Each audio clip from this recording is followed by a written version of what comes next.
자, 안녕하세요. 자, 이제부터 조금 진행을 좀 하도록 해야겠네요. 소리 잘 들리신다고 하니까 일단은 제가 진행하도록 하겠습니다. 오늘은 평가지표 31번 할 차례인데요. 오늘은 제가 안경을 조금 잘못돼가지고 안경을 끼고 할 수가 없어서 몰골이 좀 이상하더라도 좀 원장님들이 이해해 주세요. 자, 오늘은 오늘은 보시는 대로 평가 전략 31번인데요. 제가 여기 아마 번호를 좀 잘못 썼을 거예요. 요거 사실상 요거는 30번이 아니고요. 요거는 31번입니다. 31번인데 요거 진행하도록 할게요. 오늘은 수급자에 대한 체계적인 사례 관리가 되고 있는지에 대해서 이제 보도록 그렇게 되어 있는데 일단은 사례 관리라고 하는 것 자체가 먼저 좀 제가 개념을 좀 얘기를 해야 될 것 같아요. 왜 개념을 제가 얘기해야 되냐면은 사례 관리라고 하는 것 자체는 원래 지금 여기 지금 나와 있는 형태로 하는 거는 사례 관리가 아니에요.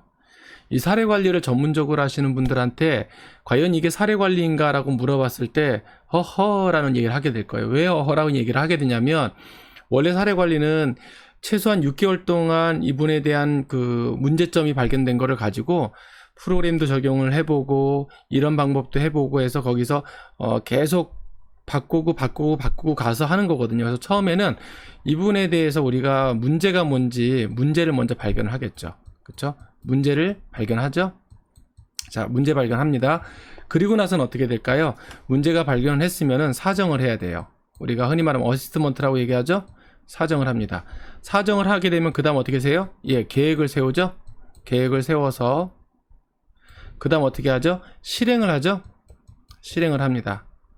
자, 어디서 많이 들어보던 거 아니신가요? 우리 원장님들 사회복지 하셨다면 다 이 정도는 아실 거예요. 그래서 1번, 그 다음에 2번, 그 다음에 이제 3번, 4번 이래가지고 아마 이거 다 예전에 사회복지 공부할 때 배우셨을 거예요. 실행해서 또 끝나는 게 아니죠. 여기서 다시 평가를 하게 되죠. 항상 마지막엔 평가를 합니다. 평가를 했을 때 이 평가가 만약에 잘못됐으면은 이 부분이 어디로 가죠? 평가가 안 되면은 다시 재어시스먼트를 하게 돼 있죠. 그래서 어시스먼트에서 다시 계획 세우고 다시 재실행하고 해서 이게 완벽하게 문제가 해결됐을 때 종료하는 게 뭐라고요? 사례 관리예요.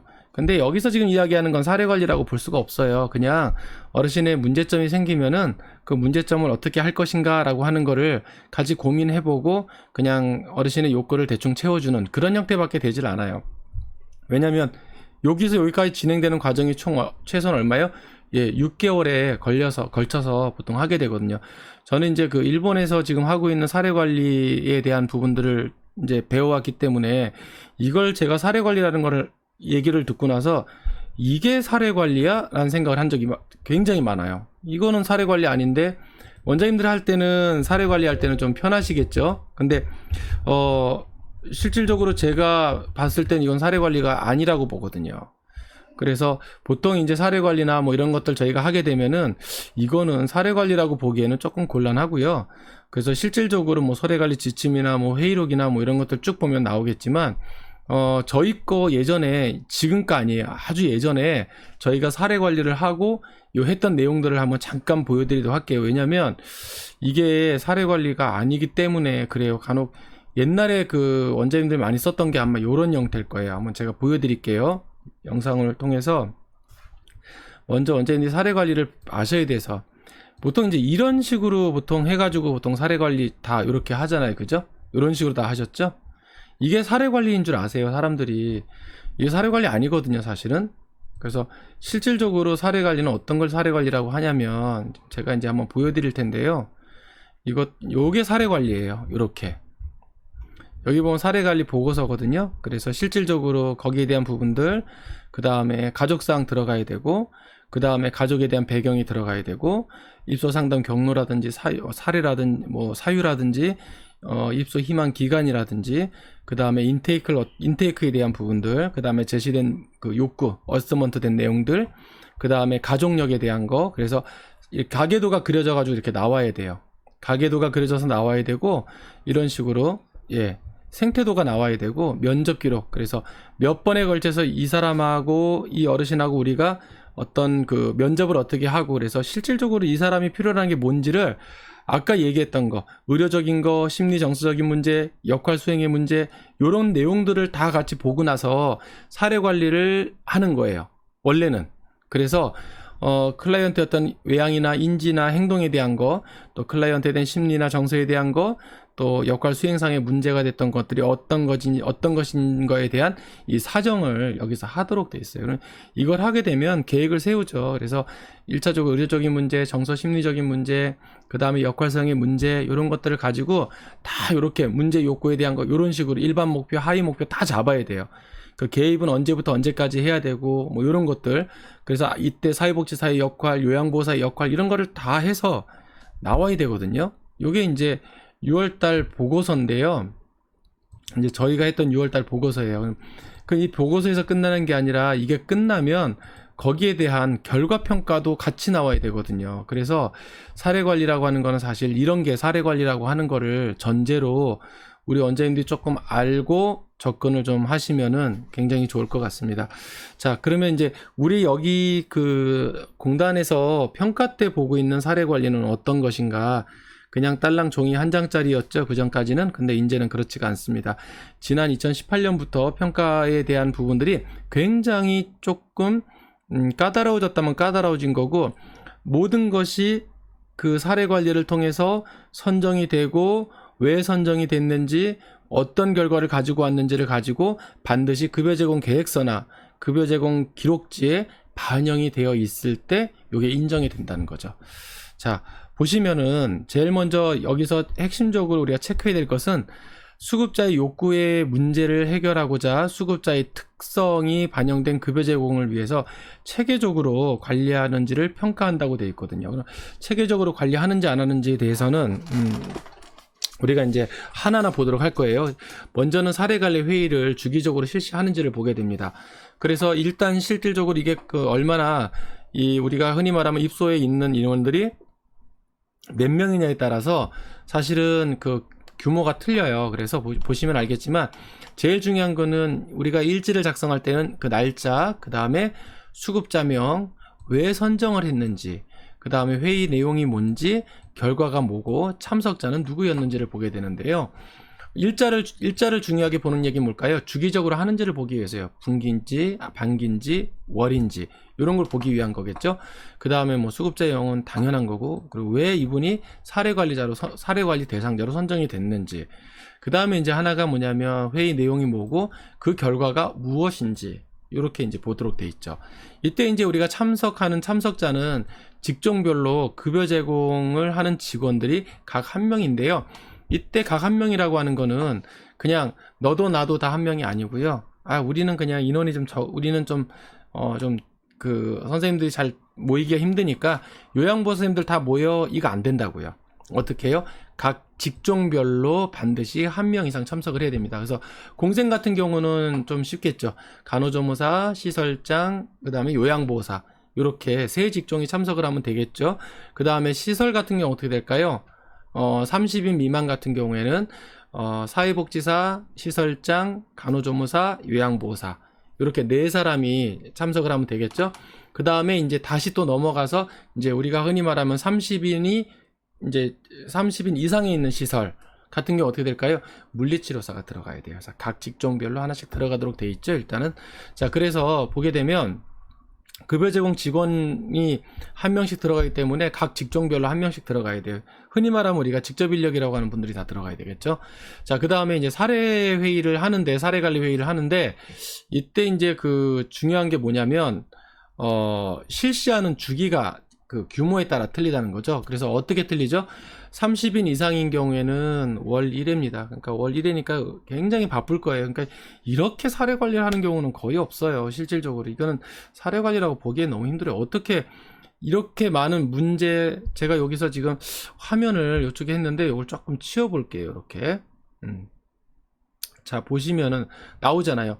여기서 보시면 나오죠? 문제, 사정, 계획, 실행, 평가, 다시 재사정을 해가지고 또다시 쭉 내려와서 안 되면 또다시 뱅글뱅글 돌아서 문제가 해결돼가지고 할 때까지 이거를 계속 해야 되는데, 30명 이상의 시스템에 어떻게 이 월 1회를 할 수 있냐는 거예요.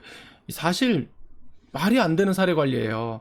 그 다음에 이제 10인 이상 30인 미만, 즉 우리가 흔히 말하는 시설 규모에서 30인 미만인 데는 분기에 한 번씩 하도록 되지 1년에 4번 하는 거, 요건 좀 괜찮아요. 요 정도는 괜찮고, 다만 요거를 조금 제가 좀 지워야 될 것 같은데요. 보게 되면 여기에서 좀 우리가 봐야 되는 거는, 공생은 10인 미만이잖아요. 그죠? 10인, 우리가 흔히 말하면은 미만이라고, 틀렸네요. 예. 10인 미만이라고 얘기하죠. 자, 10인 미만인 경우에는 어떻게 될까요?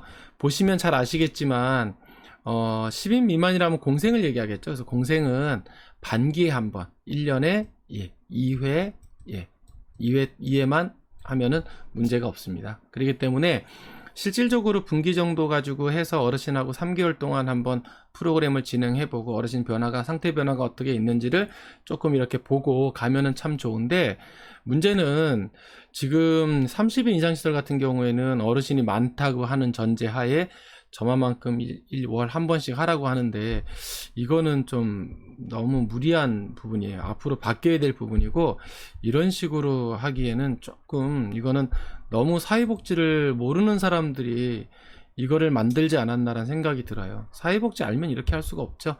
자, 그 다음에 이제 사례관리 회의에서는요, 자, 내용을 작성할 때 우리가 대화체로 해야 되느냐, 아니면 중요사항만 이렇게 딱딱 찍어서 하느냐, 이런 것들이 있잖아요. 그죠?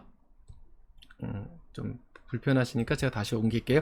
자, 그래서 내용을 명시해야 되는 건지 아니면 대화체로 해야 되는지, 우리가 운영위원회는 대화체로 가야 되잖아요. 근데 이거는 그렇지 않습니다. 두 개 다 어떤 거를 해도 상관은 없습니다. 근데 되도록이면은 각 직종별로 누가 무슨 말을 했는지 정도는 저는 했으면 좋겠다라고 생각을 해요. 그래서 만약 요양팀에서는 이 어르신에 대해서 어떻게 얘기를 했고, 또 간호사 선생님은 또 어떻게 얘기했고, 각자 다 직종마다 보는 관점이 좀 다르잖아요. 그렇기 때문에 되도록이면은 대화체는 아니지만, 뭐 예를 들어서 우리가 뭐 간단히 이야기할 수 있잖아요. 뭐 간호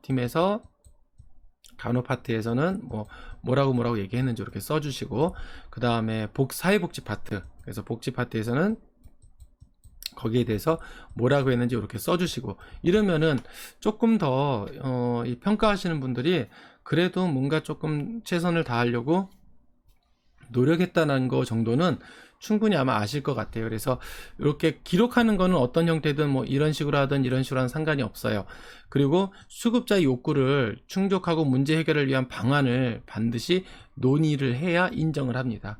그래서 이 어르신이 흔히 말하면 그런 거 있잖아요. 막 어르신들을 때리고 다녀요. 이렇게 폭력성이 있어요. 그러면 이 어르신들에 대해서 어떻게 폭력성을 좀 자제할까? 그래서 뭐 간호사 선생님이 됐거나 담당 우리 요양보호사 선생님이 됐던지 간에 어르신하고 조금 그런 일 있을 때마다 왜 그러는지 상담을 하기로 했다든지, 상담의 횟수를 늘린다든지, 아니면 어르신이 때리려고 할 때 어르신한테 가가지고 따로 어떤 화제를 전환한다든지, 뭐 이런 것들도 될 수가 있을 거고요. 또 흔히 우리 어르신들 제일 많이 하는 것 중에, 저희 집도 그런 분들이 계시지만 이렇게 약간 성적인 행동을 하시는 분들이 있잖아요. 그래서 왜 그렇게 하시는지, 어떤 것 때문에 그런 건지 물어서 어르신이 그런 화제들을 좀 다른 데로 좀 돌려갈 수 있도록, 그러려면 요양원의 어떤 프로그램이나 이런 것들이 좀 재밌어야지 어르신이 조금 이런 것들을 좀 달리 하시겠죠. 그러니까 그런 내용들이 포함되어 있어야 이제 인정이 된다는 거죠. 다만 이런 거는 안 돼요. 그냥 각자 선생님들이 모여서 이 어르신을 봤더니 그냥 이런 거 같아 하면서 이렇게 경험 같은 거를 공유하거나, 단순하게 그냥 회의를 통해서 이 어르신 이런데 이거 어떻게 하면 좋겠어요 라고 하는 정도는 회의로서, 이 사례관리 회의로서 인정을 하지 않는다는 거죠. 그렇기 때문에 반드시 거기에 들어가야 되는 게 있어요. 어르신이 어떤 문제가 있거나, 어르신이 어떤 뭐 간식에 대한 문제가 있거나, 식사에 대한 어떤 그런 욕구가 있거나, 내지는 기저귀를 자기가 필요로 하는 상황이 됐다거나, 이런 어떤 그런 욕구들이 발생을 할 수 있잖아요. 그랬을 때 어떻게 하면 저 어르신의 문제를 우리가 해결할 수 있을까? 이거를 직접적으로 서비스를 제공하는 직종들끼리 모여서 이 어르신의 문제를 우리 어떻게 해결해 줄까라고 심도 있게 논의하고 고민해서, 요 내용이 어디에요?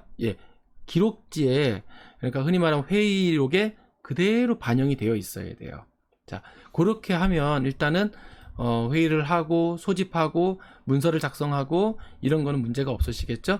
자, 그런데 여기서 중요한 게 하나 있어요. 이제 이게 끝났으면 회의 결과를 그냥 땡 하고 끝나는 게 아니라 어떻게 해요? 1개월 이내에 반드시 반영을 해야 돼요. 그래서 단순하게 이 어르신에 대해서 뭐 급여 제공 계획을 뭐 변경할 필요는 없다든지 이런 건 할 수 있지만, 급여 제공지에 그 어르신이 어떤 문제를 일으킨 행위에 대해서 그때그때마다 어떻게 해결을 했는지, 어떻게 반영을 했는지를 기록할 필요성이 있다라는 거죠. 그래서 급여 제공 기록지를 아주 요양보 선생님들이 우습게 생각하는데요.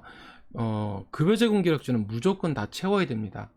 만약에 이 어르신에게 특이사항이 없다면 우리 집에 올 일이 없겠죠. 이 어르신이 특이사항이 있으니까 우리 집에 와서 이런 서비스를 받는 거고, 그리고 특이사항이 분명히 발생을 할 거라고요. 근데 원장님들이 간혹 보면은 선생님들한테 그런 부분에 대해서 이야기하거나 제시하지 못하는 경우가 종종 있는 것 같아요. 그래서 저희 같은 경우는 이제 케어포 쓰시는 거 다 알고 계시잖아요. 그래서 케어포 보게 되면 단순하게 우리가 급여 제공 기록지 같은 경우를 한번 저희가 좀 한번 제가 하나를 좀 봐드리면요. 급여 제공 기록지 같은 경우는 저희 선생님들이 어떻게 썼는지 한번 제가 그 주간에 이제 기록한 걸 한번 쭉 보도록 할게요. 자, 요거는 이제 어르신이 조금 이렇게 있는데, 요거를 제가 이렇게 가져와서 보여드릴게요. 자, 이렇게 해서 위에는 잘라버릴게요. 보시면, 자, 특이사항 나오죠. 뭐라고 나오죠? 자, 어디가 다쳤는지 모르겠는데 상처가 나서 멍이 생겼다든지 요런 것들 하나하나, 그 다음 왼쪽에 누워서 난간 쪽에 다리를 옮기고 하고 옷을 잠기도록 뭐 했다든지, 목욕케어를 해드렸더니 오전에 잠을 달게 주무셨다든지, 요렇게 지금 별첨된 건 내용 많은 거잖아요. 요런 식으로 이렇게 어르신들에서 특이사항이나 인지사항이 있는 것들은 이렇게 다 기록을 해놔요. 그래서 실질적으로 그 원장님들이 아셔야 되는 게 뭐냐면, 실질적으로 만약에 우리가 어떤 서비스를 제공을 했어요. 사례관리 회의를 했단 말이에요. 그러면 그 사례관리에 대한 거는 어떻게 해요? 그 사례관리에 대한 거는 1개월 이내에 어떤 형태든지 간에 반영된 거를 나중에 평가하는 담당하시는 분이 왔을 때는 오픈해 줄 수가 있어야 돼요. 자, 선정 방법은 뭐예요? 다양한 문제로 여러 사람의 도움을 필요로 하는 수급자, 특히 입소하시거나 초기에 적응 잘 못하시잖아요. 잠도 밤에 잘 못 주무시고 막 이런단 말이에요. 그래서 어르신이 이제 너무 잠을 잘 못 주무셔서 나중에는 피폐해지는 경우도 있어요. 그런 경우는 어떻게 해요? 뭐 간호사님이 이제 계약 의사가 오셨을 때에 잠을 못 주무셔서 어떻게든 뭐 이렇게 주무실 수 있도록 뭐 수면제 처방을 받는다든지, 조금 신경 안정제를 처방 받는다든지 뭐 그럴 수도 있겠죠. 그래서 그런 식으로 해서 어르신 어느 정도 적응을 하신 후에는 뭐 그 약을 뭐 계약 의사 선생님하고 얘기해서 뭐 뺐다든지, 그런 기록된 내용들이 요게 다 있어야 된다는 거예요. 그래서 1개월 이내에 급여를 반영을 해야 되는데요. 급여 제공 내용하고 급여 제공 계획서에 대한 변경 내용을 확인을 해요. 그러니까 저희는 변경을 해요. 그래서 어르신이 이런 부분이 있어서 뭐 이런 식으로 우리가 서비스를 변경하기로 했다든지, 뭐 어르신이 하도 폭력성이 심해서 뭐 프로그램을 뭐 그전에는 뭐 본인이 당사자가 아닌데도 참여를 하는데 배제를 했는데 이분은 계속적으로 프로그램에 참여할 수 있도록 유도를 했다든지, 이런 식으로 뭐 유도를 할 수가 있겠죠. 그래서 하고 나서는 반드시 어디에요? 급여 제공 기록지에 반영을 해야 돼요. 그 반영된 사항을 해야 돼요. 그래서 요거는 이제 요 밑에 있는 거는 우리 이제 원장님들이 그때 한번 강의할 때 얘기하셨는데, 이 급여 제공 기록지에 언더라인을 하거나 뭐 빨간색으로, 아니면은 이제 그런 부분이 있었으면은 우리 케어포 같은 게 앞에다가 급여 제공 사례 관리 반영 해놓고 괄로 쳐놓고 거기다가 요렇게 했다. 그래서 그분들이 왔을 때는 그거를 보고 한 달 이내에 그 부분에 대해서 반영했다라고 하는 거를 그냥 딱 눈이 봤을 때 보기 쉽게 이렇게 만들어 놓으시면은 문제가 없을 것 같아요. 반드시 1개월 이내에 급여 제공 내용하고 급여 제공 계획서가 변경을 됐는지 확인하고, 요게 급여 제공 기록지에 반드시 기록이 되어 있어야지만 인정을 한다는 거 꼭 기억하시면 좋을 것 같아요. 자, 그 다음에 이제 하나가 뭐냐면, 이 어르신이 전원을 할 때, 세 번째가 어르신이 전원을 할 때 거기에 대해서 그 연계 기록지를 작성했나를 보게 되거든요. 그래서 보통 이제 우리가 흔히 말하면 전원이라고 하는 건 뭘까요? 다른 원으로 가는 거예요. A라는 요양원에서 어르신이 뭐 서비스를 만족할 수 없다거나, 내지는 뭐 아니면 본인이 살고 있는 가까운 집으로 가기 위해서 B라는 요양원으로 만약에 가시게 되면은, 이렇게 가시게 되잖아요. 그러면 어떻게 해요? 거기에다가 급여 제공 연계 기록지를 작성해서 전달을 하도록 그렇게 되어 있죠. 그래서 실질적으로 저희 같은 경우는 그런 식으로 해서 연계기록지를 작성을 합니다. 그 다음에 연계기록지 작성을 해야 되는 내용들이 있는데요. 출력을 하면 하나는 보호자를 주고 하나는 우리가 가지고 있어야 되잖아요. 그때 이제 작성 일자, 왜냐면 어르신이 퇴소한 날 그날 같이 줘야 되잖아요. 그 다음에 어르신 성명, 등급, 심신 상태, 그 다음에 급여 제공한 급여 내용들, 요런 것들 해야 되는데, 보통 이제 우리가 그런 거예요. 병원에 입원 후에 다른 요양원이나 다른 요양병원으로 가는 경우에는 반드시 급여 제공 기록지를 작성하셔야 돼요. 이거는 뭐 말할 것도 없습니다. 그 다음에 하나는 뭐냐면은, 특히 급여 제공한 급여에 대한 거, 신체적인 기능 회복 훈련이라든지 인지 능력 회복에 대한 거, 기능 회복에 대한 것들, 그러니까 신체에 대한 거, 인지에 대한 거, 기능에 대한 거를 반드시 어떤 형으로 작성해야 된다고요? 서술형으로 작성하셔야 돼요. 자, 그러면 작성하지 않는 예외 조항이 있겠죠? 언제 작성하지 않을까요? 보면은 사망 또는 퇴소하지 않고 병원에 입원했다가 다시 우리 집으로 오는 경우에는 연계기록지를 작성하지 않아도 됩니다. 그 외에는 다 하셔야 돼요. 집으로 간다든지 아니면 다시 병원으로 간다든지 다른 요양으로 간다든지. 근데 이제 그 전에 저희 집은 사망을 해도 썼어요. 왜냐하면 병원으로 가셨다가 거기서 퇴소 처리가 되기 때문에 저희는 썼었거든요. 근데 지금은 케어포에서 사망한 경우에는 체크하면은 더 이상 기록하지 못하도록 막아놨거든요. 그래서 지금은 저희가 쓰진 않는데, 예전에는 병원에 가셔서 왜 응급상황이 발생해서 사망한 경우 있죠. 그런 경우도 역시 마찬가지로 기록을 하도록 그렇게 되어 있습니다. 자, 그 다음에 이제 박명자 소장님 말씀하신 거, 반영은 급여 제공 기록지에 계속 기록해야 할까요? 일단은 그 문제가 해결되기 전까지는 계속 기록하는 게 맞겠죠. 왜냐하면은 그 문제가 해결되기 전까지는 사례 관리에 대한 목표가 완수된 게 아니기 때문에 그 문제가 해결되기 전까지는 어떻게 해요? 계속적으로 급여 제공 기록지에 그 어르신에게 그런 서비스를 제공했다든지, 오늘은 그런 문제가 없어서 이 서비스를 제공하지 않았다든지, 그런 식으로 기록을 남기시는 게 맞아요.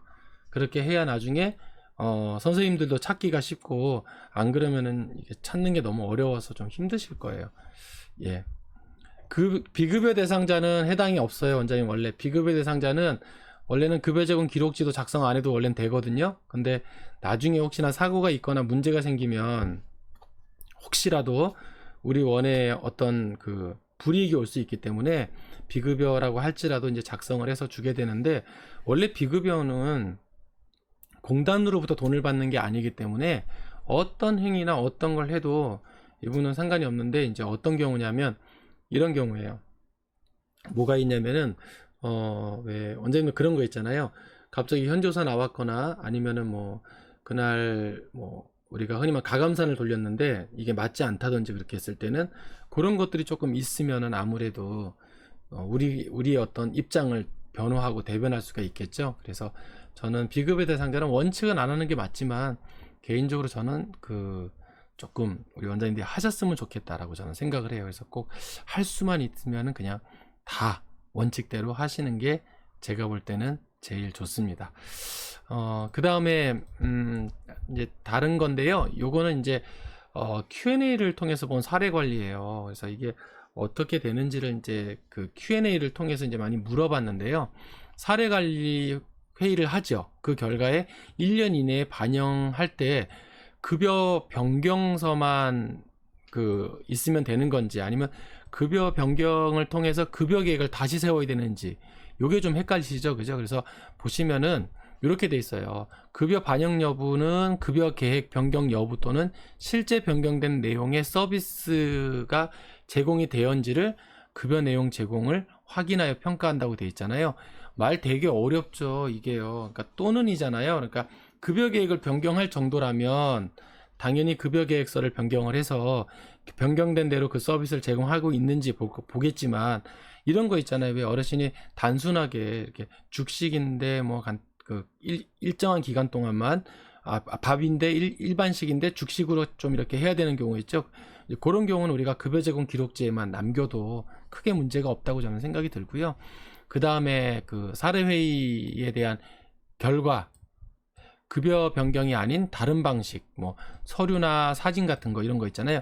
이런 걸로 한 경우에도 뭐 인정이 되는 건지 이제 물어봤거든요. 근데 대답은 똑같아요. 여기 보면 위아래 대답 거의 뭐 복사판 같지 않으세요? 보면은요, 거의 똑같거든요. 그래서 실질적으로 요거는 급여를 변경한 거하고 요 내용들을 같이 확인해서 하도록 돼 있다는 거.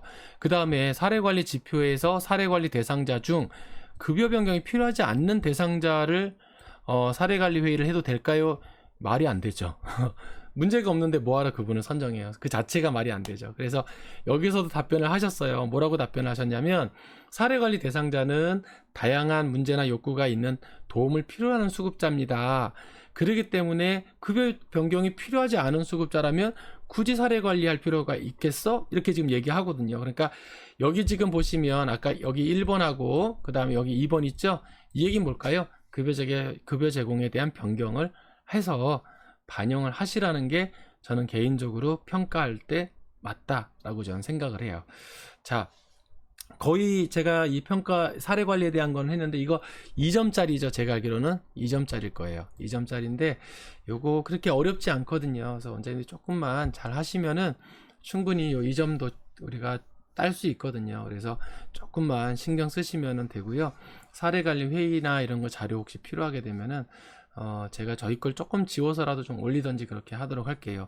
저희도 실질적으로 사례관리 회의를 제때제때 잘 못해요. 문제가 발생을 했을 때 바로바로 해야 되는데 조금 있다 보면은 지나고 또 어르신들하고 제때제때 그때그때 하는 게 아니라 어르신들 쫓아다니고 케어하기 바쁘다 보니까 이게 절대 이게 쉽지가 않아요. 그래서 딱 생각해서 무조건 해야 되거든요.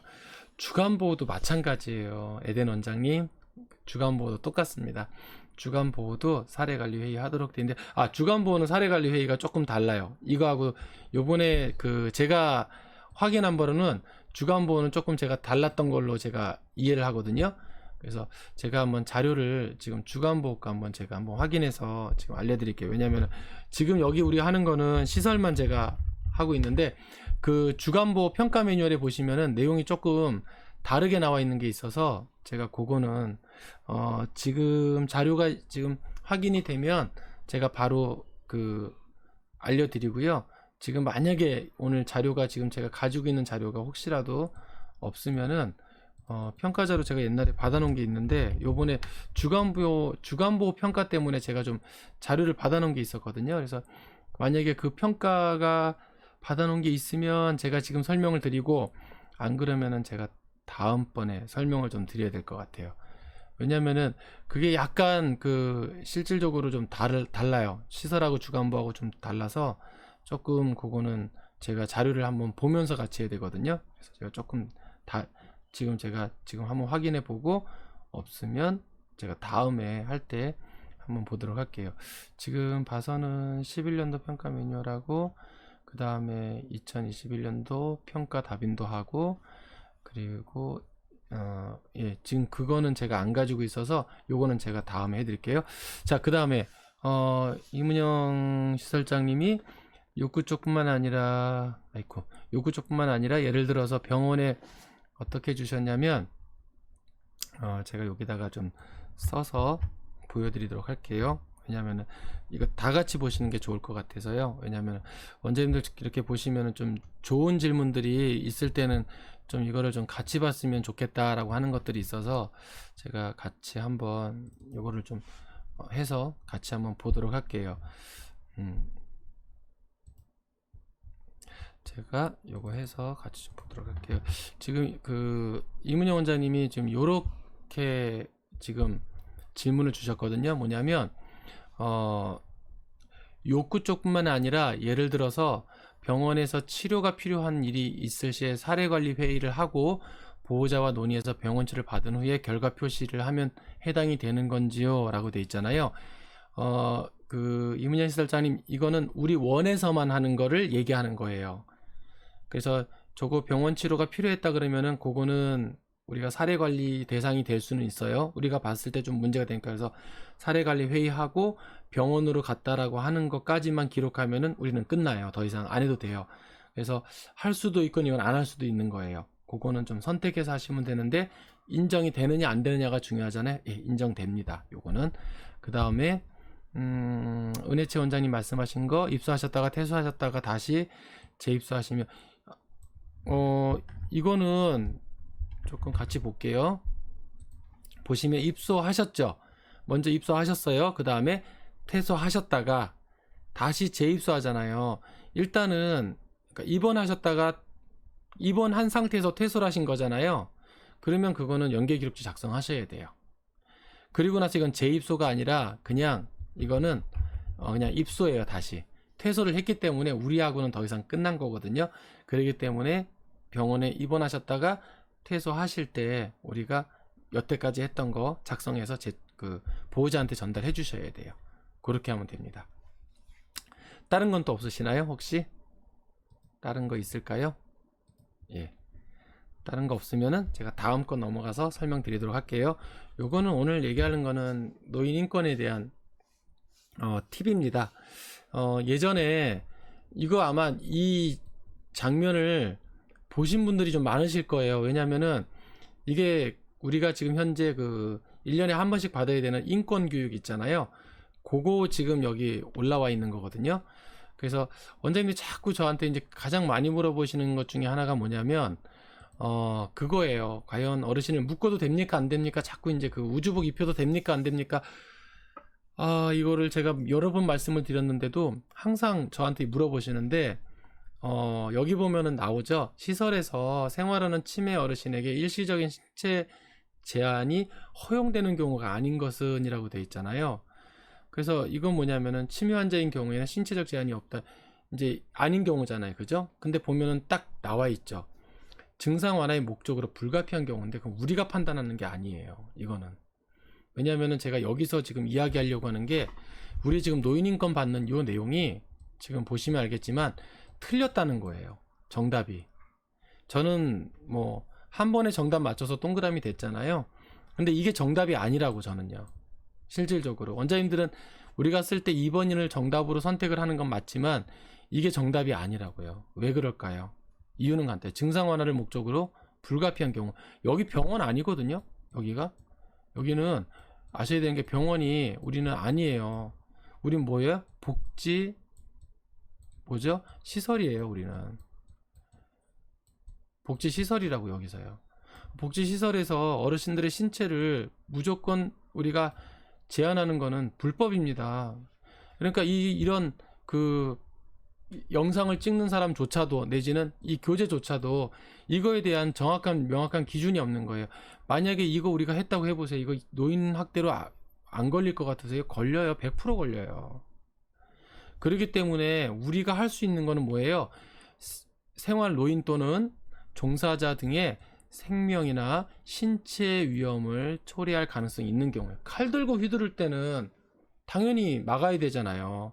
그 다음에 막 옆에 어르신한테 막 목 조르고 할 때는 당연히 그거는 우리가 신체적인 제재를 할 수밖에 없잖아요. 그렇지 않고는 할 수가 없거든요. 여기 밑에 해설을 보세요. 치매 환자에게 일시적으로 신체 제한이 허용되는 경우는 여기까지 끝이죠.